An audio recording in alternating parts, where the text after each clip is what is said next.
mengenai apakah Freddy Kusnadi terlibat dan apakah ada bukti-buktinya.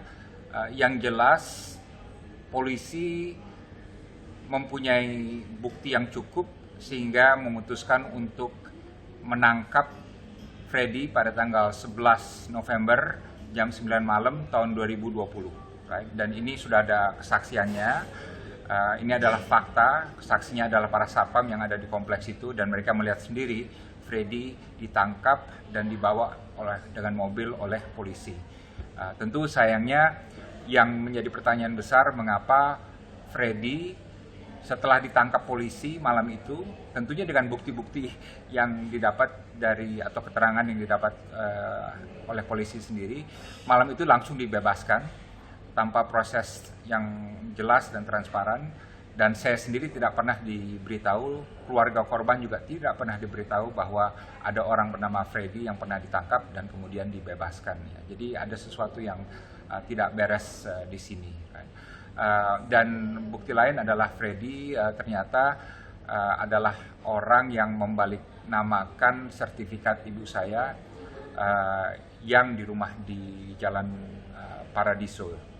Jadi itu jelas hitam di atas putih, tanpa ibu saya tahu menahu apapun dan tanpa kenal Freddy dan tanpa ada transaksi atau kesepakatan, tahu-tahu rumah itu sudah berbalik nama ke Freddy. Dan juga ada rumah lain di mana digarap juga oleh Freddy dan ada bukti transfer bank uang yang dikirim ke dia sebagai tukang tadah dari hasil penggadaian sertifikat terhadap rumah itu. Jadi di berbagai kasus, rumah 1, rumah 2 dan rumah 3 gitu ya, ada keterlibatan Freddy ini di sana gitu, right? Dan bukan hanya bukti transfer, bukan hanya bukti pengalih namakan sertifikat, tapi juga ada bukti saksi-saksi tersangka lainnya bahwa Freddy lah yang berada di atas mereka dan menjadi salah satu dalangnya gitu, right? Tapi yang saya heran sekali lagi, kenapa Freddy setelah ditangkap tanggal 11 November langsung dibebaskan malam itu juga, padahal dia adalah dalangnya, dan kenapa hal itu tidak pernah diberitahukan kepada kami gitu. Kedua, pertanyaan mengenai apa yang kami sebagai tukang tadah dari hasil penggadaian sertifikat terhadap rumah itu. Jadi di berbagai kasus, rumah 1, rumah 2 dan rumah 3 gitu ya, ada keterlibatan Freddy ini di sana gitu, right? Dan bukan hanya bukti transfer, bukan hanya bukti pengalih namakan sertifikat, tapi juga ada bukti saksi-saksi tersangka lainnya bahwa Freddy lah yang berada di atas mereka dan menjadi salah satu dalangnya gitu, right?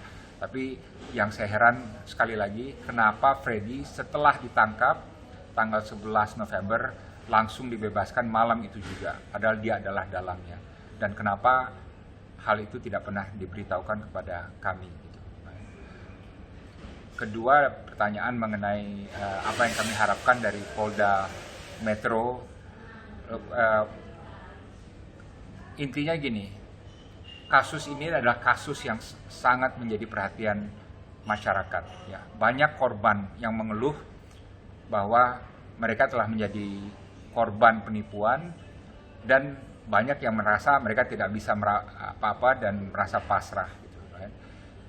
Polisi harus memahami ini kepakaan terhadap kasus ini di kalangan masyarakat dan perhatian yang sangat besar.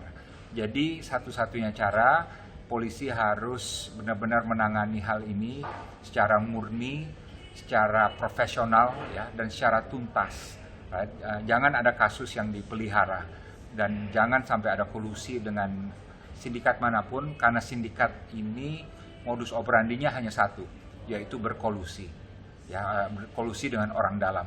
Inilah yang membuat mereka sindikat dan inilah yang membuat mereka itu juga selalu lebih kuat dari korbannya. Jadi saya benar-benar berharap bapak-bapak polisi yang saya sayangi dan kagumi dan cintai yang hebat, Jangan